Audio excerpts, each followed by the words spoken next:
ಜನಶ್ರೀ ನ್ಯೂಸ್ಗೆ ಸ್ವಾಗತ. ನಾನು ಸುಧಾ ಗೌಡ. ಯುಪಿಎಸ್ಸಿ 2016ನೇ ಸಾಲಿನ ಫಲಿತಾಂಶವನ್ನ ಪ್ರಕಟಿಸಿದ್ದು ಕರ್ನಾಟಕದ ಚಿನ್ನದ ಗಣಿ ನಾಡಿನ ಹುಡುಗಿ ಕೆಆರ್ ನಂದಿನಿ ದೇಶಕ್ಕೆ ಮೊದಲ ಸ್ಥಾನವನ್ನ ಪಡೆದುಕೊಂಡಿದ್ದಾರೆ. ಯುಪಿಎಸ್ಸಿಯಲ್ಲಿ ದೇಶಕ್ಕೆ ಪ್ರಥಮ ಸ್ಥಾನ ಪಡೆದಿರುವ ಕರ್ನಾಟಕದ ಕೆಆರ್ ನಂದಿನಿ ರಾಜ್ಯದ ಹಿರಿಮೆಯನ್ನ ರಾಷ್ಟ್ರಮಟ್ಟದಲ್ಲಿ ಕೊಂಡೊಯ್ದಿದ್ದಾರೆ. ಕೋಲಾರದ ಕೆಂಬೋಡಿಯವರಾದ ಕೆಆರ್ ನಂದಿನಿ ತಮ್ಮ ಶಾಲಾ ದಿನಗಳಲ್ಲೇ ಐಎಎಸ್ ಕನಸನ್ನ ಕಂಡಿದ್ರು. ಇವರು ಕೊನೆಗೂ ತಮ್ಮ ಕನಸನ್ನ ನನಸಾಗಿಸಿಕೊಂಡಿದ್ದಾರೆ.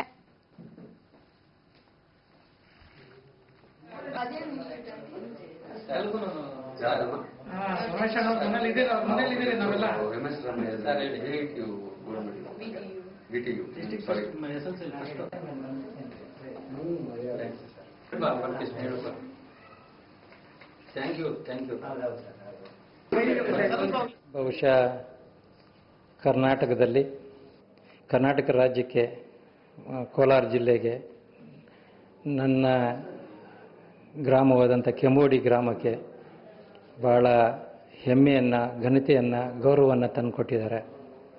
ಹಾಗಾಗಿ ಅಂಥ ಮಗುಗೆ ಜನ್ಮಕ್ಕೆ ಅಡೆದಂಥವರು ನಮಗೆ ನಿಜವಾಗ್ಲೂ ಭಾಗ್ಯಶಾಲಿಗಳು ಅಂತ ನಾವು ಭಾವಿಸ್ತೇವೆ. ಹಾಗೆಯೇ ಈ ಜನಗಳ ಆಶೀರ್ವಾದ, ಭಗವಂತನ ಕೃಪೆ. ಇದು ಬಹುದಿನಗಳ ಒಂದು ಪರಿಶ್ರಮ ಇವತ್ತು ಸಾರ್ಥಕ ಆಯಿತು. ದೇವರಿಗೆ ಧನ್ಯವಾದಗಳು. ಮತ್ತೆ ಗುರು ಹಿರಿಯರಿಗೆ, ಅವರ ಪ್ರಾಥಮಿಕ ಶಾಲಾ ಶಿಕ್ಷಕರು, ಮತ್ತೆ ಆಳ್ವಾಸ್ ಮೂಡುಬಿದ್ರೆಯಲ್ಲಿ ಓದಿದಂತಹ ಶಿಕ್ಷಕರು, ರಾಮಯ್ಯ ಕಾಲೇಜಲ್ಲಿ ಅಲ್ಲಿ ಪ್ರೋತ್ಸಾಹ ನೀಡಿದಂಥ ಗುರುಕುಲದವರಿಗೆ ಎಲ್ರಿಗೂ ನಾನು ಧನ್ಯವಾದಗಳು ಹೇಳ್ತೀನಿ. ಮೊದಲಿಂದ ಚಲವಾಗಿ ಓದೋಳು, ಮೊದಲಿಂದನೂ ಡಿಸ್ಟ್ರಿಕ್ಟ್ ಟಾಪರ್, ಸ್ಟೇಟ್ ಟಾಪರ್ ಆಗಿದ್ಲು. ಮತ್ತೆ MS ರಾಮಯ್ಯ ಕಾಲೇಜಲ್ಲೂ ಗೋಲ್ಡ್ ಮೆಡಲಿಸ್ಟ್ ಆಗಿದ್ಲು. ಅದೇ ಛಲದಲ್ಲಿ ಇದೆ ಮುಂದುವರ್ಕೊಂಡು ಹೋದ್ಲು. ಇದು ಬಹುದಿನಗಳ ಒಂದು ಪರಿಶ್ರಮ ಇವತ್ತು ಸಾರ್ಥಕ ಆಯಿತು. ದೇವರಿಗೆ ಧನ್ಯವಾದಗಳು. ಮತ್ತೆ ಯುಪಿಎಸ್ಸಿ ಪರೀಕ್ಷೆಯಲ್ಲಿ ಹುಬ್ಬಳ್ಳಿಯ ಹುಡುಗ ಫಕೀರೇಶ್ ಬಾದಾಮಿ 269ನೇ ರ್ಯಾಂಕ್ ಗಳಿಸುವ ಮೂಲಕ ರಾಜ್ಯದ ಕೀರ್ತಿಯನ್ನ ಬೆಳಗಿದ್ದಾನೆ. ಹುಬ್ಬಳ್ಳಿಯ ಉಣಕಲ್ ಗ್ರಾಮದ ನಿವಾಸಿಯಾಗಿರುವ ಫಕೀರೇಶ್ ಮನೆಯಲ್ಲಿ ಸಂಭ್ರಮದ ವಾತಾವರಣ ಈಗ ಮನೆ ಮಾಡಿದೆ. ರಾಜ್ಯ ವಿಧಾನಸಭೆ ವಿರೋಧ ಪಕ್ಷದ ನಾಯಕ ಜಗದೀಶ್ ಶೆಟ್ಟರ್, ಸಂಸದ ಜೋಶಿ, ರೈತ ಸಮೂಹ ಈಗ ಸಾಧಕ ಫಕೀರೇಶನಿಗೆ ಅಭಿನಂದನೆಯ ಮಹಾಪೂರವನ್ನ ಹರಿಸ್ತಾ ಇದೆ. ಕಷ್ಟಪಟ್ಟು ಮಗನನ್ನ ಬೆಳೆಸಿದ್ದೇವೆ, ಮಗನ ಸಾಧನೆ ನನಗೆ ಹೆಮ್ಮೆ ತಂದಿದೆ ಅಂತ ಸಾಧಕ ಫಕೀರೇಶನ ತಂದೆ ಕಲ್ಲಪ್ಪ ಹಾಗೂ ಸಹೋದರಿ ಸಂತಸವನ್ನ ವ್ಯಕ್ತಪಡಿಸಿದ್ದಾರೆ.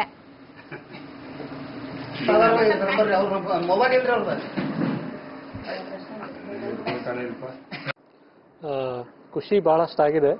ನಿನ್ನೆ ಸಾಯಂಕಾಲ 7:15 ರಿಸಲ್ಟ್ ಬಂತು. ಒಂದು ವೈಯಕ್ತಿಕ ಸಾಧನೆ ಮಾಡಿದ್ದು ಒಂದ್ ಕಡೆ ಖುಷಿ, ಆದ್ರೆ ಒಂದು ರೈತ ಕುಟುಂಬದಿಂದ ಬಂದು ಈ ಸಾಧನೆ ಮಾಡಿದ್ದು ಇನ್ನೂ ಹೆಚ್ಚು ಖುಷಿ ಕೊಟ್ಟಿದೆ. ಅದು ನನಗೆ ಹೆಚ್ಚು ಖುಷಿ ಕೊಟ್ಟಂತ ವಿಚಾರ. ಇನ್ನು ತಯಾರಿ ವಿಷಯಕ್ಕೆ ಬಂದ್ರೆ ಸತತವಾಗಿ ಕನ್ಸಿಸ್ಟೆನ್ಸಿ, ಅಂದ್ರೆ ನಾವು ಸತತವಾಗಿ ಮಾಡಲೇಬೇಕು ಅನ್ನೋ ಒಂದು ಛಲ ಇಟ್ಕೊಂಡು ಮಾಡ್ತಿದ್ದೆ. ಡೈಲಿ ಟಾರ್ಗೆಟ್ಸ್ ಇರ್ತಿತ್ತು, ಅದನ್ನ ರೀಚ್ ಮಾಡಲೇಬೇಕು ಅನ್ನೋ ಒಂದು ಛಲದೊಂದಿಗೆ ಮಾಡ್ತಾ ಇದ್ದೆ. ಸೊ ಕಳೆದ 4 ವರ್ಷದಲ್ಲಿ ಸಾಕಷ್ಟು ಏಳು ಬೀಳು ಬಂದಿದೆ. ಫಾರ್ ಇನ್ಸ್ಟೆನ್ಸ್ 3 ಸಲ ನಾನು ವಿಫಲ ಆಗಿದ್ದೇನೆ. So this is my 4th attempt. ಈ ಸಲ ಸಿಕ್ಕಾಪಟ್ಟೆ ಹಾರ್ಡ್ ವರ್ಕ್ ಮಾಡ್ತಾ ಇದ್ರೆ ಅವ್ರ ಹಾರ್ಡ್ ವರ್ಕಿಗೆ ಒಂದು ಪ್ರತಿಫಲ ಸಿಕ್ಕಿದೆ ಈ ಸರ್ತಿ. 3 ವರ್ಷದಿಂದ ಕಂಟಿನ್ಯೂಸ್ ಆಗಿ ಟ್ರೈ ಮಾಡ್ತಿದ್ದೆ. ಎವ್ರಿ ಡೇ ನಮ್ಗೆ ಟೈಮೇ ಸಿಗ್ತಿರ್ಲಿಲ್ಲ ನಮ್ಮ ಜೊತೆ ಸ್ಪೆಂಡ್ ಮಾಡಕ್ಕೆ. ಅವಂಗೆ ಅಷ್ಟೊಂದು ಬ್ಯುಸಿ ಇರ್ತಿದ್ದೆ, ಶೆಡ್ಯೂಲ್ ಹಾಕೋತಿದ್ದೆ. ಸೊ ತುಂಬಾ ಖುಷಿಯಾಗಿದೆ. ಇವಾಗ ಒಂದು 3 ವರ್ಷ ಸತತ ಪರಿಶ್ರಮಕ್ಕೂ ಒಂದು ಪ್ರತಿಫಲ ಸಿಕ್ಕಿದೆ ಅಂತ ಹೇಳ್ಬೋದು. ಇದಕ್ಕೆಲ್ಲ ಕಾರಣ ನಮ್ಮ ಮಂದಿಯವರು ಬನಶಂಕರಿ, ಉಣಕಲ್ ಸಿದ್ದಾಪದ ಹಾಗೂ ಈ ಊರ ಸಮಸ್ತ ಗುರು ಹಿರಿಯರ ಕೃಪಾಶೀರ್ವಾದದಿಂದ ಅವ ಈ ಸಾಧನೆ ಮಾಡ್ಯಾನ. ಅವನ ಸತತ ಪರಿಶ್ರಮನೂ ಅದಕ್ಕೆ ಕೂಡೈತಿ. ಇದಕ್ಕೆ ಬಹಳ ಸಂತೋಷ ಆಗೈತೆ ನನಗೆ, ಹೇಳಕ್ಕನ ಶಬ್ದ ಸಿಗಬಲ್ಲ ಆ ಟೈಪ್. ವೀಕ್ಷಕರೇ, ಐಎಎಸ್ ಎಕ್ಸಾಮ್ ಬರೀಬೇಕು, ಐಎಎಸ್ ಅಧಿಕಾರಿ ಆಗಬೇಕು ಅಂತ ಸಾಕಷ್ಟು ಜನ ಕನಸನ್ನ ಕಂಡಿರ್ತಾರೆ, ಸಾಕಷ್ಟು ಪರಿಶ್ರಮವನ್ನು ಕೂಡ ಪಟ್ಟಿರ್ತಾರೆ. ಆದ್ರೆ ಇವತ್ತು ನಮ್ಮ ಜೊತೆ ಒಬ್ಬರು ಗೆಸ್ಟ್ ಇದ್ದಾರೆ. ಅವರು ಆಲ್ ಇಂಡಿಯಾ ರೇಟಿಂಗ್ಸ್ ನಲ್ಲಿ ಐಎಎಸ್ ಎಕ್ಸಾಮ್ ಅನ್ನ ಬರೆದು ಈಗ ಆಲ್ ಇಂಡಿಯಾ ರೇಟಿಂಗ್ಸ್ ನಲ್ಲಿ 703ನೇ ರ್ಯಾಂಕ್ ಅನ್ನ ಪಡೆದುಕೊಂಡಿದ್ದಾರೆ. ಅವರ ಹೆಸರು ಶ್ರೀನಿಧಿ ಅಂತ. ಬನ್ನಿ ಅವ್ರನ್ನ ಮಾತನಾಡಿಸೋಣ. ಅವರು ಐಎಎಸ್ ಟಾಪರ್ ಆಗೋದಕ್ಕೆ ಎಷ್ಟೆಲ್ಲ ಕಷ್ಟಪಟ್ಟರು, ಯಾವ ರೀತಿಯಾಗಿ ಸ್ಟಡೀಸ್ ನ ಮಾಡಿದ್ರು, ಇದೆಲ್ಲದನ್ನು ಕೂಡ ತಿಳಿಸ್ಕೊಡ್ತೀವಿ. ಶ್ರೀನಿಧಿ ಅವರೇ, ನಿಮ್ಗೆ ಕಾರ್ಯಕ್ರಮಕ್ಕೆ ಸ್ವಾಗತ. ಮೊದಲಿಗೆ ನಿಮ್ಗೆ ಕಂಗ್ರಾಚುಲೇಷನ್. ಹೇಗನ್ನಿಸ್ತಿದೆ? ಸೊ ಇವಾಗ 703ನೇ ರ್ಯಾಂಕ್ ತಗೊಂಡಿದ್ದೀರಾ. So how is feeling now? ನನಗೆ ಮೊದಲಿನಾಗಿ ನಾನು ನನ್ನ ತಂದೆ ತಾಯಿಗೆ ಮತ್ತೆ ನನ್ನ ಸ್ನೇಹಿತರಿಗೆ ಕೃತಜ್ಞತೆಯನ್ನು ಸಲ್ಲಿಸಬೇಕಂತ ಇಷ್ಟಪಡ್ತೀನಿ. ನಮ್ಮ ತಂದೆ ತಾಯಿ ಮತ್ತೆ ನನ್ನ ತಮ್ಮ ಹಾಗೂ ನನ್ನ ತಂಗಿ ಅವರು ಸಪೋರ್ಟ್ ಇಲ್ದಿದ್ರೆ ನಾನು ಈ ಮಟ್ಟಕ್ಕೆ ಏರಕ್ಕಾಗ್ತಿರ್ಲಿಲ್ಲ. ಅವರಿಗೆ ಕೃತಜ್ಞತೆ ಸಲ್ಲಿಸಬೇಕಂತ. ಇದು ನನ್ನ ವೈಯಕ್ತಿಕ ಸಾಧನೆಗಿಂತ ಅವರ ಸಾಧನೆ ಅಂತ ಹೇಳಕ್ ನಾನು ಇಷ್ಟಪಡ್ತೀನಿ. ಓಕೆ, ನಿಮ್ಗೆ ಚಿಕ್ಕ ವಯಸ್ಸಿಂದ ಏನೆಲ್ಲ ಡ್ರೀಮ್ಸ್ ಇತ್ತು? ನನಗೆ ಸಣ್ಣವನಿದ್ದಾಗಿಂದನೂ ನಾನು ಜನರ ಜೊತೆ ಜಾಸ್ತಿ ಇರಬೇಕು ಮತ್ತೆ ಜನರಿಗೋಸ್ಕರ ಕೆಲಸ ಮಾಡಬೇಕು, ಜನರ ನೋವು ದುಃಖ ನಲಿವಕ್ಕೆ ಸ್ಪಂದಿಸಬೇಕು ಅಂತ ನನಗೆ ಇಷ್ಟ ಆಯಿತು. ನಾನು 2 ವರ್ಷ ಸಾಫ್ಟ್ವೇರ್ ಕಂಪನಿಲೂ ಕೆಲಸ ಮಾಡಿದ್ದೆ. ಅಲ್ಲಿ ನನಗೆ ಆ ಖುಷಿ ಇರಲಿಲ್ಲ. ಆದ್ದರಿಂದ ನಾನು IAS ಪ್ರಿಪರೇಷನ್ ಸ್ಟಾರ್ಟ್ ಮಾಡಿದೆ. ಇದು ನನ್ನ ಸತತವಾಗಿ 5ನೇ ಯತ್ನ. ಹಿಂದೆ 2013ನೇ ಅಟೆಂಪ್ಟ್ ಅಲ್ಲಿ ನಾನು ಇಂಟರ್ವ್ಯೂಗೆ ಹೋಗಿದ್ದೆ, ಅಲ್ಲಿ ವಿಫಲ ಆಗಿದ್ದೆ. ಈ ಸತಿ ನನಗೆ ಸಕ್ಸಸ್ ಸಿಕ್ಕಿದೆ. ಓಕೆ, ಅಂದ್ರೆ ನೀವು ಚಿಕ್ಕ ವಯಸ್ಸಿಂದ ಹುಟ್ಟಿ ಬೆಳೆದಿದ್ದು ಎಲ್ಲಿ, ಏನು ಎಜುಕೇಶನ್ ನಿಮ್ದು? ನಾನು ಕಡೂರಿನಲ್ಲಿ ಹುಟ್ಟಿದ್ದು, ಚಿಕ್ಕಮಗಳೂರು ಡಿಸ್ಟ್ರಿಕ್ನಲ್ಲಿ. ನಾನು ಬೆಳೆದಿದ್ದು ಚಿಕ್ಕಮಗಳೂರು ಡಿಸ್ಟ್ರಿಕ್ಟಲ್ಲೇ. ಮತ್ತೆ ನಾನು ನನ್ನ ಪ್ರಾಥಮಿಕ ಶಿಕ್ಷಣ ಚಿಕ್ಕಮಗಳೂರಿನ ಟೌನ್ ಮಹಿಳಾ ಸಮಾಜ ಅಂತ ಅಲ್ಲಿ ಆಗಿತ್ತು. ಮತ್ತೆ 7ನೇ ತರಗತಿಯಿಂದ 10ನೇ ತರಗತಿ ನನ್ನ ಶಿಕ್ಷಣ ಸಂಗಮೇಶ್ವರಪೇಟೆ ಪೂರ್ಣಪ್ರಜ್ಞಾ ಅನ್ನೋದ್ರಲ್ಲಾಗಿತ್ತು. ಮತ್ತೆ ನಂದು PUC ಮೈಸೂರಿನ ಶ್ರೀ ರಾಮಕೃಷ್ಣ ವಿದ್ಯಾಶಾಲಾ ಅನ್ನೋದು. ಮತ್ತೆ ನನ್ನ ಡಿಗ್ರಿ ಕೂಡ ನಂದಿನಿ ಅವ್ರ ಥರ ನಾನು MS ರಾಮಯ್ಯದಲ್ಲೇ ನಾನು ಓದಿದ್ದು. ಸೊ MS ರಾಮಯ್ಯದಲ್ಲಿ ನಾನು BE in electronics and communication engineering ಅಲ್ಲಿ ಉತ್ತೀರ್ಣ. ಓಕೆ, ಅಂದ್ರೆ ನೀವು ಇಂಜಿನಿಯರಿಂಗ್ ಕಂಪ್ಲೀಟ್ ಆದ್ಮೇಲೆ IAS ಸ್ಟಡೀಸ್ನ ಸ್ಟಾರ್ಟ್ ಮಾಡಿದ್ರಾ? ನಾನು ವರ್ಕ್ ಮಾಡ್ತಿದ್ದೆ ಮೇಡಮ್. ಸಾಫ್ಟ್ವೇರ್ ಕಂಪ್ನಿಲಿ 2 ವರ್ಷ ವರ್ಕ್ ಮಾಡಿದ್ದೀನಿ. ನಾನು ಸಾಫ್ಟ್ವೇರ್ ಕಂಪ್ನಿಲಿ ವರ್ಕ್ ಮಾಡಬೇಕಾದ್ರೆ ಶುರು ಮಾಡಿದ್ದೆ. ಅದು ನನಗೆ ಇದಕ್ಕೆ ಪೂರ್ಣವಾಗಿ ನಾನು ಸಮಯನ ಉಪಯೋಗಿಸ್ಬೇಕಂತ ಅಂದ್ಬಿಟ್ಟು ನಾನು ಇದಕ್ಕೆ ಬಂದ್ಬಿಟ್ಟು. ಯಾವ ರೀತಿ ಪ್ರಿಪರೇಷನ್ ಮಾಡಿದಾಗ IAS ಅದು ಪಾಸ್ ಮಾಡಬೇಕು ಅಂತಂದ್ರೆ ತುಂಬಾ ಬುಕ್ಸ್ ನ ರೆಫರ್ ಮಾಡಬೇಕಾಗುತ್ತೆ, ಜೊತೆಗೆ ತುಂಬಾ ಡೆಡಿಕೇಶನ್ ಬೇಕು ಇದಕ್ಕೆ. ಸೊ ನೀವು ಯಾವ ರೀತಿ ಪ್ರಿಪೇರ್ ಆಗಿದ್ರಿ? ಏನಾದರೂ ಕೋಚಿಂಗ್ ತಗೊಂಡಿದ್ರಾ, ಹೇಗೆ? ಹೌದು ಮೇಡಮ್, ನಾನು ಬೆಂಗಳೂರಿನಲ್ಲಿ ಹಿಮಾಲಯ IAS ಅಂತ ಒಂದು ಅಕಾಡೆಮಿ ಇದೆ, ಅಲ್ಲಿ ಸೇರ್ಕೊಂಡಿದ್ದೆ. ಅದಾದ ನಂತರ ನಾನು ಡೆಲ್ಲಿಗೆ ನನ್ನ ಪರಿಶ್ರಮ ಮಾಡೋದು. ಅಲ್ಲಿ ವಾಜಿರಾಮ್ ರವಿ ಅನ್ನೋ ಇನ್ಸ್ಟಿಟ್ಯೂಟ್ನಲ್ಲಿ ನಾನು ಪಬ್ಲಿಕ್ ಅಡ್ಮಿನಿಸ್ಟ್ರೇಷನ್ ಆಪ್ಷನಲ್ಲಿ ಚೂಸ್ ಮಾಡಿದ್ದೆ. ಮತ್ತೆ ಅಲ್ಲಿ ಮಾಕ್ ಟೆಸ್ಟ್ಸ್ ಮತ್ತೆ ಮಾಕ್ ಇಂಟರ್ವ್ಯೂ ಎಲ್ಲ ಕೊಟ್ಟು ನನಗೆ ಈಗ ಸಕ್ಸಸ್ಫುಲ್ ಆಗಿದೆ ಮೇಡಮ್. ಓಕೆ, ಇವಾಗ ಈ ಒಂದು ಟಾಪರ್ ಆಗಿದ್ದೀರಾ. ಸೊ ಈ ಟೈಮಲ್ಲಿ ನಿಮ್ಮ ತಂದೆ ತಾಯಿಗೂ ಕೂಡ ನೀವು ಥ್ಯಾಂಕ್ಸ್ ಹೇಳೋಕೆ ಇಷ್ಟಪಟ್ಟು, ಅಂದ್ರೆ ಯಾವ ರೀತಿ ಸಪೋರ್ಟ್ ಮಾಡಿದ್ರು ನಿಮ್ಗೆ ಅವ್ರು? ಯಾಕಂದ್ರೆ ನೀವು ಮಾಡಿದ್ದು ಇಂಜಿನಿಯರಿಂಗ್. ಸೊ ಇಂಜಿನಿಯರಿಂಗ್ ಆಗಬೇಕು ಅಂತ ಸಾಕಷ್ಟು ಜನ ಕನ್ಸ್ಕೊಂಡಿರ್ತಾರೆ, ಫಾರಿನ್ ಹೋಗ್ಬೇಕು ಅನ್ಕೊಂಡಿರ್ತಾರೆ. ಬಟ್ ನೀವು IAS ಆಗಬೇಕು ಅಂತ ಕನ್ಸು ಕಟ್ಕೊಂಡ್ರಿ. ಸೊ ಇದಕ್ಕೆ ನಿಮ್ಮ ಅಪ್ಪ ಅಮ್ಮ ಯಾವ ರೀತಿ ಸಪೋರ್ಟ್ ಮಾಡಿದ್ರು? ನನ್ನ ತಂದೆ ತಾಯಿ ಎಲ್ಲ ತನು ಮನ ಧನ ಎಲ್ಲದಿಂದ ಸಪೋರ್ಟ್ ಮಾಡಿದ್ರು. ಅವರು ನನ್ನ ಪ್ರತಿ ಸತಿ ಸೋಲಿನಲ್ಲೂ ಅವ್ರು ನನ್ನ ಆಧಾರ ಸ್ತಂಭವಾಗಿ ನಿಂತ್ಕೊಂಡಿದ್ರು. ನನ್ನ ಪ್ರತಿ ಸತಿ ನಂದು ರಿಸಲ್ಟ್ ಬಂದಾಗ ಫೇಲ್ ಆದಾಗ ಅವರು ಭಯ ಪಡಬೇಡ, ಮುಂದೆ ಇನ್ನೊಂದು ಸತಿ ಯತ್ನ ಪಡು ಅಂತ ಹೇಳಿ ನನಗೆ ಎನ್ಕರೇಜ್ ಮಾಡಿದ್ರು. ಮತ್ತೆ ನನ್ನ ಸ್ನೇಹಿತರು ಕೂಡ ನಾನು ಎಷ್ಟು ಸತಿ ದುಃಖವಾಗಿದ್ದಾಗ ಅವರು ನನಗೆ ಕನ್ಸೋಲ್ ಮಾಡಕ್ಕೆ ಟ್ರೈ ಮಾಡಿದ್ರು. ಸೊ ಪ್ರತಿ ಸತಿನೂ ಅವರು ಹಣದ ಸಪೋರ್ಟ್ ಆಗಲಿ ಅಥವಾ ವೈಯಕ್ತಿಕ ಪ್ರೋತ್ಸಾಹ ನೀಡೋದಾಗ್ಲಿ ಎಲ್ಲದನ್ನು ನನ್ನ ಮನೆಯಲ್ಲಿರೋ ನನ್ನ ತಂದೆ ತಾಯಿ ಮತ್ತೆ ನನ್ನ ತಮ್ಮ ತಂಗಿ ಎಲ್ಲರೂ ಇದರಲ್ಲಿ ಯತ್ನ ಪಟ್ಟಿದ್ದಾರೆ. ಓಕೆ, ಅಂದ್ರೆ ದಿನಕ್ಕೆ ಎಷ್ಟು ಹೊತ್ತು ಓದ್ತಾ ಇದ್ರಿ ನೀವು? ಅಂದ್ರೆ ಕೆಲಸ ಮಾಡ್ಕೊಂಡು ಓದ್ತಿದ್ರಾ ಅಥವಾ ಫುಲ್ ಓದಿನ ಕಡೆಗೆ ಕಾನ್ಸಂಟ್ರೇಷನ್ ಮಾಡಿದ್ರಾ? ನಾನು ಕೆಲಸ ಮಾಡಬೇಕಾದ್ರೆ ವೀಕೆಂಡ್ಸು ಓದ್ತಾ ಇದ್ದೆ ಮೇಡಮ್. ಅಂದರೆ ನಾನು ಫಸ್ಟ್ ಅಟೆಂಪ್ಟ್ ಕೊಟ್ಟಾಗ ಪ್ರಿಲಿಮ್ಸ್ ಪಾಸ್ ಆಯಿತು, ಬಟ್ ಮೇನ್ಸ್ ಆಗಿರಲಿಲ್ಲ. ಸೊ ಆಗ ನಾನು ಕೆಲಸ ಬಿಟ್ಬಿಟ್ಟು ಕಂಟಿನ್ಯೂಸ್ ಎಂಟೈರ್ ಡೇ ಪ್ರಿಪೇರ್ ಮಾಡ್ತಾ ಇದ್ದೆ. ಸೊ ದಿನಕ್ಕೆ ಬೆಳಿಗ್ಗೆ 6 ಗಂಟೆಯಿಂದ ಒಂದೊಂದು ದಿವಸ ರಾತ್ರಿ 12 ಗಂಟೆ ತನಕ ಆಗ್ತಾ ಇತ್ತು. ಒಂದೊಂದು ದಿವಸ 3 ಗಂಟೆ ಪ್ರಿಪ್ರೇಷನ್ ಆಗ್ತಾ ಇತ್ತು. ಸೊ ಕನ್ಸಿಸ್ಟೆಂಟ್ಲಿ ಪ್ರಿಪೇರ್ ಆಗ್ತಾ ಇದ್ದೆ. ಬಟ್ ದಿನ ಕೆಲವೊಂದು ದಿವಸ 3 ಗಂಟೆ, ಕೆಲವೊಂದು ದಿವಸ 12 ಗಂಟೆ ಆ ಥರ ಆಗ್ತಾ ಇತ್ತು ಮೇಡಮ್. ಅಂದ್ರೆ ಈಗ IAS ಎಕ್ಸಾಮ್ ತಗೋಬೇಕು ಅಥವಾ IAS ನಾವು ಮಾಡಬೇಕು ಅಂತಂದಾಗ ಸಾಕಷ್ಟು ಬುಕ್ಸ್ ಗಳನ್ನ ರೆಫರ್ ಮಾಡಬೇಕಾಗತ್ತೆ, ಗೂಗಲ್ ಸರ್ಚ್ ಮಾಡಬೇಕಾಗತ್ತೆ. ಬಟ್ ಪರ್ಟಿಕ್ಯುಲರ್ ಆಗಿ ನೀವು ಯಾವ ರೀತಿ ಒಂದು ಪ್ರಿಪರೇಷನ್ ಮಾಡ್ಕೊಂಡಿದ್ರಿ? ಬುಕ್ಸ್ ವೈಸ್ ಆಗಿರ್ಬೋದು ಅಥವಾ ವೆಬ್ ವೈಸ್ ಆಗಿರ್ಬೋದು? ನಾನು ಈ ಅಟೆಂಪ್ಟ್ ಅಲ್ಲಿ ಫಸ್ಟ್ ಬೇಸಿಕ್ಸ್ನ ಫಂಡಮೆಂಟಲ್ ಮೂಲಭೂತದಲ್ಲಿ ಏನಿದೆ, ಈಗ NCERT ಟೆಕ್ಸ್ಟ್ ಬುಕ್ ಮತ್ತೆ government documents, ARC reports, administrative reform commission reports, ಮತ್ತೆ ಎಕನಾಮಿಕ್ ಸರ್ವೆ, ಮತ್ತೆ ಗೌರ್ಮೆಂಟ್ ಪಬ್ಲಿಕೇಶನ್ ಯೋಜನಾ. ಸೊ ಈ ತರ ಗೌರ್ಮೆಂಟ್ ಪುಸ್ತಕಗಳನ್ನೇ ಓದ್ತಾ ಇದ್ದೆ, ಗೌರ್ಮೆಂಟ್ ಪಬ್ಲಿಕೇಶನ್ ಬುಕ್ಗಳನ್ನ.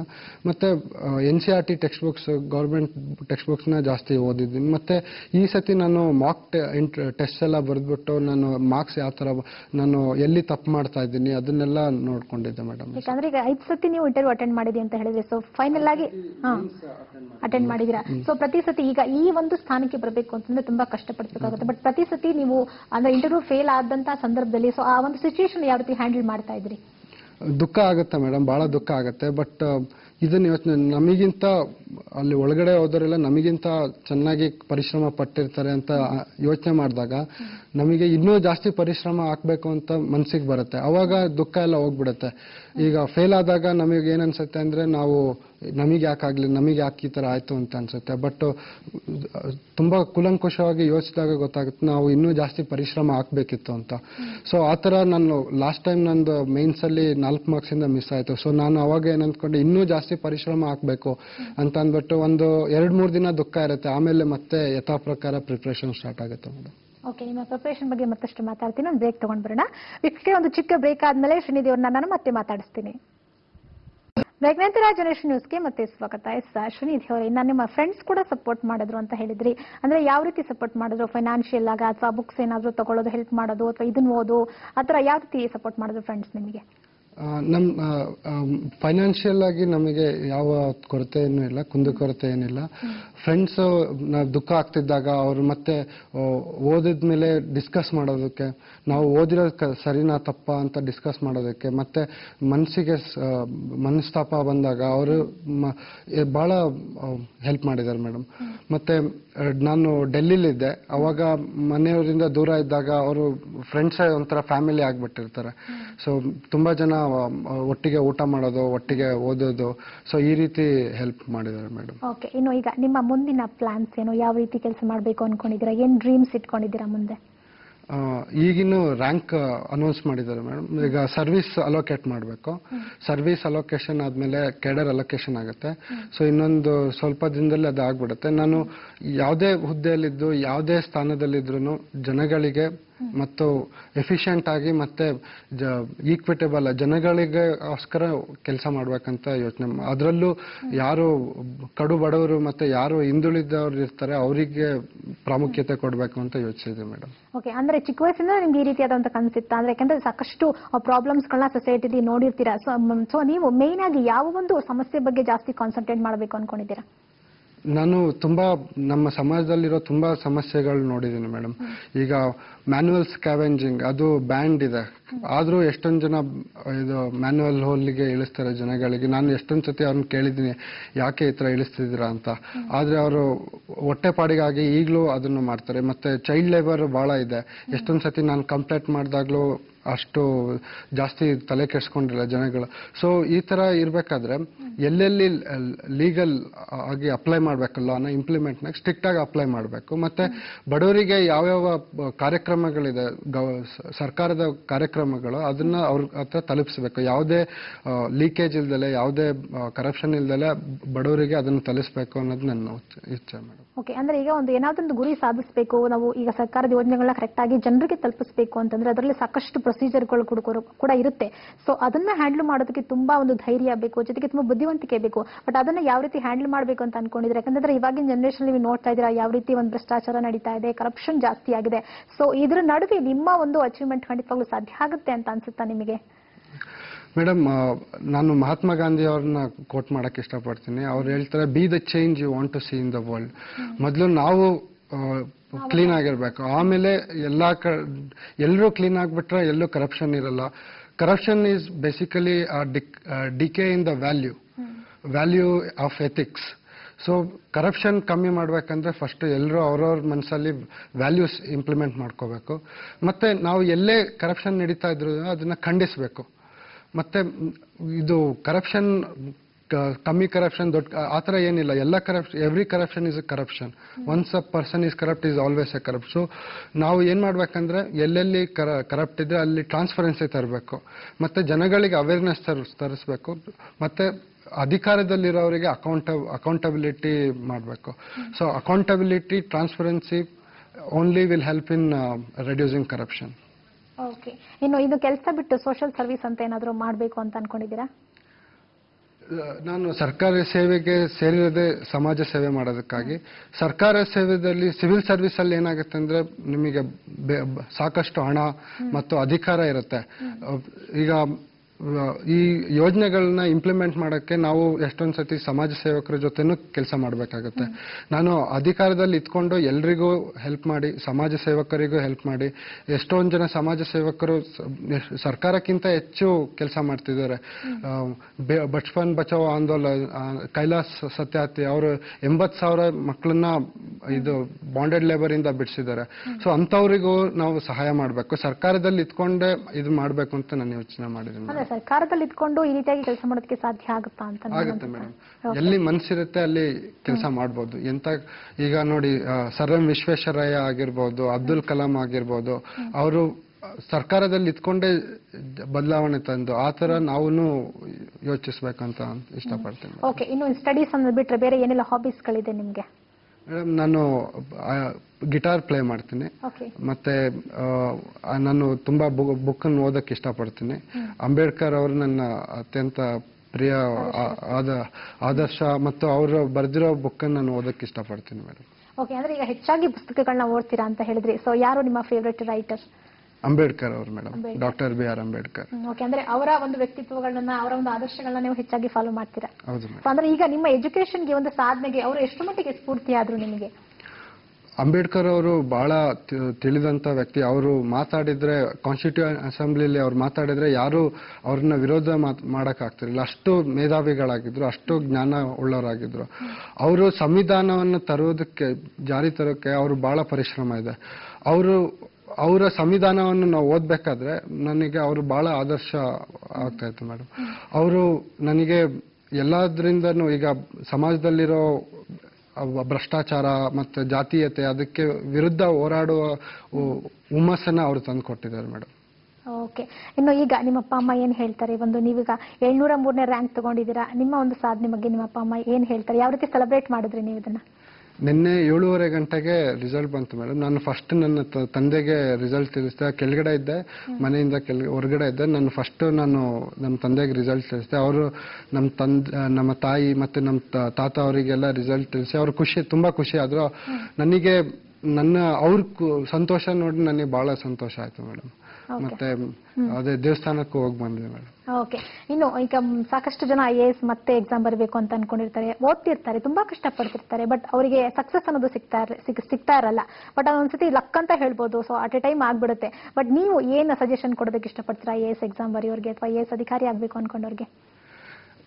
ನಾವು ಸತತವಾಗಿ ಪರಿಶ್ರಮ ಪಟ್ಟರೆ ಮಾತ್ರ ಇದು ಸಾಧ್ಯ ಆಗುತ್ತೆ. ಯಾಕಂದ್ರೆ IAS ತುಂಬಾ ಸುಲಭ ಇಲ್ಲ, ಮತ್ತೆ ತುಂಬಾ ಕಷ್ಟನೂ ಇಲ್ಲ. ಬಟ್ ಕನ್ಸಿಸ್ಟೆಂಟ್ ಆಗಿ ಕಂಟಿನ್ಯೂಸ್ ಪ್ರಿಪರೇಷನ್ ಮಾಡಿದ್ರೆ ಯಾರು ಕೂಡ IAS ಆಫೀಸರ್ ಆಗ್ಬೋದು.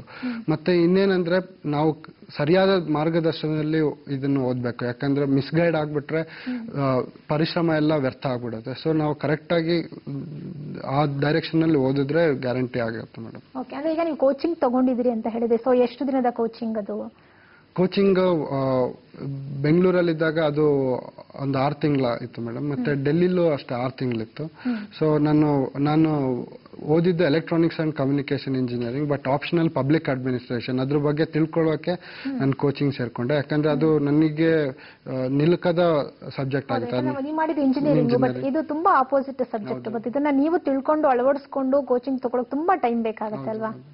ಮತ್ತೆ ಅದಕ್ಕೆ ಟೆಸ್ಟ್ ಸಿರೀಸ್ ತಗೊಂಡಿದ್ದೆ. ಲುಕ್ಮಾನ್ IAS ಅಂತ ಡೆಲ್ಲಿಲಿ, ಅದರಲ್ಲಿ ಯಾವ್ದು ಸಬ್ಜೆಕ್ಟ್ ಇದ್ರೆ ಅದಕ್ಕೆ ಟೆಸ್ಟ್ ಸೀರೀಸ್ ಬರ್ದ್ಬಿಟ್ಟು ನಾವು ಸರಿಯಾಗಿ ಆನ್ಸರ್ ಬರಿತಿದೀವ, ಅದಕ್ಕೆ ಎಷ್ಟು ಮಾರ್ಕ್ಸ್ ಸಿಗ್ಬೋದು, ನಾವೆಲ್ಲೆಲ್ಲಿ ತಪ್ಪು ಮಾಡ್ತಿದೀವಿ, ಅದನ್ನ ಆನ್ಸರ್ನ ಯಾವ ತರ ಇಂಪ್ರೂವ್ ಮಾಡ್ಬೋದು ಅಂತದೆಲ್ಲ ಕೋಚಿಂಗ್ ತಗೊಂಡಿದ್ದೆ. ಈಗ 5 ಸತಿ ನೀವು ಅಟೆಂಡ್ ಮಾಡಿದ್ರಿ ಅಂತ ಹೇಳಿದ್ರಲ್ಲ, ಸೊ ಪ್ರತಿ ಸತಿ ನಿಮ್ಗೆ ಅದರಲ್ಲಿ ಒಂದ್ಸಲ ಫೇಲ್ಯೂರ್ ಕಂಡಾಗ ಸೊ ಎಲ್ಲಿ ಮಿಸ್ಟೇಕ್ಸ್ ಆಗ್ತಿದೆ ಅಂತ ನೀವು ಕಂಡ್ಕೊಳ್ಳೋದಕ್ಕೆ ಏನ್ ಮಾಡ್ತಿದ್ರಿ? ನಂದು ಮೊದಲನೇ 2 ಅಟೆಂಪ್ಟ್, ನಾನು ಫಸ್ಟ್ ಅಟೆಂಪ್ಟ್ ಸುಮ್ಮನೆ ಪ್ರಿಲಿಮ್ಸ್ ಕೊಟ್ಟದ್ದು ಆಗ್ಬಿಟ್ಟು, ಬಟ್ ನಾನು ಅಷ್ಟು ಸೀರಿಯಸ್ ಆಗಿ ಪ್ರಿಪೇರ್ ಆಗಿರ್ಲಿಲ್ಲ. ಸೆಕೆಂಡ್ ಅಟೆಂಪ್ಟ್ ಅಲ್ಲಿ ನಾನು ಇಂಟರ್ವ್ಯೂ ಅಲ್ಲಿ ಬಹಳ ದುಡುಕಿ ಉತ್ತರಗಳನ್ನ ನೀಡಿದ್ದೆ. ಮತ್ತೆ ಥರ್ಡ್ ಫೋರ್ತ್ ಅಟೆಂಪ್ಟ್ ಏನಾಗಿತ್ತಂದ್ರೆ ಜಾಸ್ತಿ ಅಂದ್ರೆ ಸೀರಿಯಸ್ ಆಗಿ ತಗೊಂಡಿರ್ಲಿಲ್ಲ, ಅಂದ್ರೆ ಕರೆಕ್ಟ್ ಆಗಿ ಮಾರ್ಗದರ್ಶನ ತಗೊಂಡು ಮಾಡಿರ್ಲಿಲ್ಲ. ಮತ್ತೆ ಲಾಸ್ಟ್ ಅಟೆಂಪ್ಟ್ 4 ಮಾರ್ಕ್ಸ್ ಇಂದ ಮಿಸ್ ಆಗಿತ್ತು. ಏನಂದ್ರೆ ಒಂದ್ಸತಿ ಜನರಲ್ ಸ್ಟಡೀಸ್ ಅಲ್ಲಿ ಕಮ್ಮಿ ಮಾರ್ಕ್ಸ್ ಬರ್ತಿತ್ತು, ಒಂದೊಂದ್ಸತಿ ಪಬ್ಲಿಕ್ ಅಡ್ಮಿನಿಸ್ಟ್ರೇಷನ್ ಅಲ್ಲಿ ಕಮ್ಮಿ ಮಾರ್ಕ್ಸ್ ಬರ್ತಾ ಇತ್ತು. ಸೊ ಅದಕ್ಕೆ ಈ ಸತಿ ಏನ್ ಮಾಡಿದೆ ಅಂದ್ರೆ ಎಲ್ಲಾ ಸಬ್ಜೆಕ್ಟ್ಸ್ನು ಥರವಾಗಿ ಓದಿ, ಬೇಸಿಕ್ಸ್ NCERT ಟೆಕ್ಸ್ಟ್ ಬುಕ್ಸ್ ಓದಿ, ಫಂಡಮೆಂಟಲ್ಸ್ ಓದಿ ಮಾರ್ಕ್ಸ್ ಚೆನ್ನಾಗಿ ಬರಂಗ್ ಮಾಡಿ. ಓಕೆ, ಅಂದ್ರೆ ಈಗ ಎಷ್ಟೋ ಜನ ಓದಿರ್ತಾರೆ, ತುಂಬಾ ಚೆನ್ನಾಗಿ ಪ್ರಿಪೇರ್ ಆಗಿರುತ್ತೆ, ಇಂಟರ್ವ್ಯೂ ಅಲ್ಲಿ ಫೇಲ್ ಆಗ್ಬಿಡ್ತಾರೆ. ಅಂದ್ರೆ ಯಾವ ರೀತಿ ರೆಸ್ಪಾನ್ಸ್ ಮಾಡಬೇಕು ಇಂಟರ್ವ್ಯೂ ಅಂತ ಗೊತ್ತಿರೋದಿಲ್ಲ. ಸೊ ನೀವು 5 ಇಂಟರ್ವ್ಯೂ ಅಟೆಂಡ್ ಮಾಡಿದ್ರಿ ಅಂತ ಹೇಳಿದ್ರಿ. ಸೊ ಒಂದೊಂದು ಇಂಟರ್ವ್ಯೂಗೂ ಅಥವಾ ಎಕ್ಸಾಮ್ಗೂ ಏನ್ ಡಿಫ್ರೆನ್ಸ್ ಕಾಣಿಸ್ತು? ಮೇಡಮ್, ನಾನು 5 ಅಟೆಂಪ್ಟ್ಸ್ ಮಾಡಿದ್ದೀನಿ. ಅದರಲ್ಲಿ 2 ಇಂಟರ್ವ್ಯೂ ಕೊಟ್ಟಿದ್ದೀನಿ, 5 ಮೇನ್ಸ್ ಅಟೆಂಡ್ ಮಾಡಿದ್ದೀನಿ. 2013ರಲ್ಲಿ 2014ರಲ್ಲಿ ಇಂಟರ್ವ್ಯೂ ಕೊಟ್ಟಿದ್ದೆ, ಅದು 2013ನೇ ಎಕ್ಸಾಮ್. ಮತ್ತೆ ಈ ಸತಿ ಇಂಟರ್ವ್ಯೂ ಕೊಟ್ಟಿದ್ದೆ. So interview is all about testing the personality, not about knowledge. Knowledge is already tested in mains and prelims. ಮತ್ತೆ ಅಲ್ಲಿ ಏನ್ ನೋಡ್ತಾರೆ ಅಂದ್ರೆ, is the person courageous, consistent and composed, ಮತ್ತೆ ಈ ಸ್ಪೀಕಿಂಗ್ ಫ್ಲೂಯೆಂಟ್ಲಿ, ಈಸಿ ಆರ್ಟಿಕ್ಯುಲೇಟ್, ಇದನ್ನೆಲ್ಲ ನೋಡ್ತಾರೆ. ಮತ್ತೆ ಅವರು ವ್ಯಾಸಿಲೇಟ್ ಆಗಬಾರ್ದು, ಆನ್ಸರ್ ಮಾಡಬೇಕಾದ್ರೆ ಧೈರ್ಯವಾಗಿ ಆನ್ಸರ್ ಮಾಡಬೇಕು. ಸೊ ಇದನ್ನೆಲ್ಲ ಸ್ನೇಹಿತರೊಬ್ರು ಕಾಲ್ ಮಾಡಿದ್ದಾರೆ, ನಮ್ಮ ಜೊತೆ ಮಾತಾಡ್ಬೇಕಂತೆ. ಹಲೋ, ನಮಸ್ತೆ.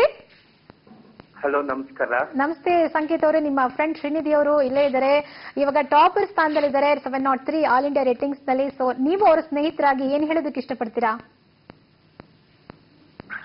ಶ್ರೀನಿಧಿ ಅವ್ರು ನಂಗೆ ಒಂದ್ 3 ವರ್ಷದಿಂದ ಗೊತ್ತು. ಶ್ರೀನಿಧಿ ಅವರು ಮಾತಾಡಿ. ಶ್ರೀನಿಧಿ ಅವರು ನಮ್ಮ ಜೊತೆ ಇದ್ದಾರೆ, ಮಾತನಾಡಿ ಅವ್ರ ಜೊತೆ. ಹಲೋ ಸಂಕೇತ್. ನಮಸ್ಕಾರ ಶ್ರೀನಿಧಿ ಅವರೇ. ನಮಸ್ಕಾರ. Congrats. Thank you very much sir. You deserve it. You deserve this. Thank you sir. Thank you very much. Hard work ನಾನು ಕಣ್ಮುಂದೆ ನೋಡಿದ್ದೀನಿ 3 ವರ್ಷದಿಂದ. Thank you sir. How hard working you are. Every single thing which you are doing right now, you deserve it. Thank you sir. Thank you very much. And I know you do it really big. This is your first step. ನಿಮ್ಮ thoughts, ನಿಮ್ಮ thought processing ಖಂಡಿತವಾಗ್ಲೂ ಜನರಿಗೆ ಉಪಯೋಗ ಆಗತ್ತೆ ಅಂತ ನಂಗೆ ಗೊತ್ತು. Thank you sir. ನಿಮ್ಮ ಸಂಕೇತ್ ಅವರೇ, ನಿಮ್ಮ ಸಪೋರ್ಟ್ ಇಲ್ದಿದ್ರೆ ನಾನು ಇಲ್ಲಿ ಈ ಸ್ಥಾನದಲ್ಲಿ ಕೂರಕ್ ಆಗ್ತಿರ್ಲಿಲ್ಲ. ನಾನು ನಿಮ್ಗೆ ಧನ್ಯವಾದ ತಿಳಿಸ್ಬೇಕಂತ ಇಷ್ಟಪಡ್ತೀನಿ ಸಂಕೇತ್. ಇಲ್ಲ, ತುಂಬಾ ಥ್ಯಾಂಕ್ಸ್. ಎಲ್ಲ ನಿಮ್ ಹಾರ್ಡ್ ವರ್ಕ್ ಆಕ್ಚುಲಿ. ಓಕೆ ಸಂಕೇತ್ ಅವರೇ, ನೀವು ಶ್ರೀನಿಧಿ ಅವ್ರನ್ನ ನೋಡಿದ್ದೀರಲ್ವಾ? ಸೊ ಅವ್ರು ಯಾವ ರೀತಿ ಪ್ರಿಪೇರ್ ಆಗ್ತಿದ್ರು, ಅದ್ರ ಬಗ್ಗೆ ಏನಾದ್ರು ಹೇಳಕ್ ಇಷ್ಟಪಡ್ತೀರಾ ನೀವು? ಶ್ರೀನಿಧಿ ಅವರು is a very hard working. ತುಂಬಾ ಕಷ್ಟಪಡ್ತಿದ್ರು. ದಿನಕ್ಕೆ ಮಿನಿಮಮ್ 10 to 12 hours ಓದ್ತಿದ್ರು. ಓಕೆ ಸಂಕೇತ್ ಅವರೇ. ಹೇಳಿ. ಓಕೆ ಹೇಳಿ. ಅಂದ್ರೆ ಅಷ್ಟು ಕಷ್ಟಪಡ್ತಿದ್ರಲ್ವಾ? ಸೊ ನೀವು ಅವ್ರಿಗೆ ಏನಾದ್ರು ಸಲಹೆ ಸೂಚನೆಗಳನ್ನ ಕೊಡ್ತಾ ಇದ್ರಾ, ಈ ರೀತಿ ಓದು ಅಂತ ಏನಾದ್ರು? ಅಂದ್ರೆ ನಾವಿಬ್ರು ಡಿಸ್ಕಸ್ ಮಾಡ್ಕೊಂತಿದ್ವಿ. ಅವರು ನಂಗೆ ಸಲಹೆ ಕೊಡ್ತಿದ್ರು, ನಾನು ಅವ್ರಿಗೆ ಸಲಹೆ ಕೊಡ್ತಿದ್ವಿ. ಇಬ್ರು ಜೊತೆಯಲ್ಲೇ ಡಿಸ್ಕಸ್ ಮಾಡ್ಕೊಂಡು ಇಂಪಾರ್ಟೆಂಟ್ ಪಾಯಿಂಟ್, ಇದು ಇಂಪಾರ್ಟೆಂಟ್ ಪಾಯಿಂಟ್, ಅದು ಇಂಪಾರ್ಟೆಂಟ್ ಪಾಯಿಂಟ್ ಅಂತ ಡಿಸ್ಕಸ್ ಮಾಡ್ಕೊಂಡು ಒಬ್ರಿಗೊಬ್ರು ಹೆಲ್ಪ್ ಮಾಡ್ಕೊಂಡು ಮುಂದೆ ಬರ್ತಿದ್ವಿ. ಓಕೆ, ಫೈನಲ್ ಆಗಿ ಏನ್ ಹೇಳಕ್ ಇಷ್ಟಪಡ್ತೀರಾ? ನನ್ ಶ್ರೀನಿಧಿ ಅವರು he'll be a wonderful administrator. Okay. And nation needs him. Okay, thank you so much call ಮಾಡೋದಕ್ಕಾಗಿ. ಎಸ್, ಕೊನೆಯದಾಗಿ ನಿಮ್ಮ ಒಂದು ಈಗ IAS ಟಾಪರ್ ಆಗಿದ್ದೀರಾ. ಸೊ ಒನ್ಸ್ ಅಗೇನ್ ನನಗೆ ಕಂಗ್ರಾಟ್ಸ್ ಮಾಡ್ತಾ ಇದ್ದೀನಿ. ಸೊ ನಿಮ್ಮ ಪೇರೆಂಟ್ಸ್ ಆಗಿರ್ಬೋದು, ನಿಮ್ಮ ಫ್ರೆಂಡ್ಸ್ ಆಗಿರ್ಬೋದು, ನಿಮ್ಮ ಒಂದು ಸ್ಟಡೀಸ್ಗೆ ಸಹಾಯ ಮಾಡಿದಂಥವ್ರು ಎಲ್ರಿಗೂ ಕೂಡ ನೀವು ಏನು ಹೇಳಕ್ ಇಷ್ಟಪಡ್ತೀರಾ? ನಾನು ಹೇಳೋದೇನು ಇಷ್ಟಪಡ್ತೀನಿ ಅಂದರೆ, ಈ ನನ್ನ ಸಕ್ಸಸ್ ಏನಿದೆ ಅದು ನಂದು ವೈಯಕ್ತಿಕ ಸಕ್ಸಸ್ ಅಲ್ಲ, ಅದು ಎಲ್ರಿಗೂ ಸೇರಿದ್ದು. ನನ್ನ ಸ್ನೇಹಿತರಾಗಲಿ, ನನ್ನ ತಂದೆ ತಾಯಿ, ತಮ್ಮ ತಂಗಿ, ಅವರೆಲ್ಲರೂ ನನಗಿಂತ ನಾನು ಯಾವಾಗ ಸೋಲು ಅನುಭವಿಸಿದ್ರು ಅವ್ರು ನನ್ನಿಂದ ನಿಂತ್ಕೊಂಡು ನನಗೆ ಇದನ್ನು ಮಾಡಿದ್ದಾರೆ, ಸಪೋರ್ಟ್ ಮಾಡಿದ್ದಾರೆ. ಈ ಎಲ್ಲರಿಗೂ ನಾನು ಧನ್ಯವಾದ ಹೇಳಕ್ಕೆ ಇಷ್ಟಪಡ್ತೀನಿ. Okay, thank you so much ಇಲ್ಲಿವರೆಗೂ ಬಂದು ನಮ್ಮ ಜೊತೆ ಮಾತನಾಡಿದ್ದಕ್ಕಾಗಿ. ಹಾಗೆ ನಿಮ್ಮ ಫ್ಯೂಚರ್ಗೆ, ನಿಮ್ಮ ಮುಂದಿನ ಎಲ್ಲ ಕೆಲಸಗಳು all the best. Thank you madam. ವೀಕ್ಷಕರೇ, ಇದು ಇವತ್ತಿನ ನಮ್ಮ ಗೆಸ್ಟ್ ಶ್ರೀನಿಧಿ ಅವ್ರ ಜೊತೆ ಮಾತುಕತೆ ನಡೆಸಿದ್ವಿ. ಸೊ ನೀವು ಏನಾದರೂ IAS ಮಾಡಬೇಕು ಅಂತ ಅನ್ಕೊಂಡಿದ್ರೆ ಖಂಡಿತವಾಗ್ಲೂ ಶ್ರೀನಿಧಿ ಅವರು ಎಷ್ಟು ಕಷ್ಟಪಟ್ಟು ಅವರು ಈ ಒಂದು ರ್ಯಾಂಕಿಂಗ್ ನ ತಗೊಂಡಿದ್ದಾರೆ. ಸೊ ಮುಂದೆ ಏನೆಲ್ಲ ಕೆಲಸಗಳನ್ನ ಮಾಡಬೇಕು ಅನ್ಕೊಂಡಿದ್ದಾರೆ, ನೀವು ಕೂಡ ಇದೇ ರೀತಿ ಪರಿಶ್ರಮ ಪಟ್ಟರೆ ಖಂಡಿತವಾಗ್ಲೂ ಸಾಧನೆ ಮಾಡಬಹುದು ಅಂತ ಹೇಳ್ತಾ ಇವತ್ತಿನ ಜನರೇಷನ್ ನ್ಯೂಸ್ ಮುಗಿಸ್ತಾ ಇದ್ದೀನಿ. ನಮಸ್ಕಾರ.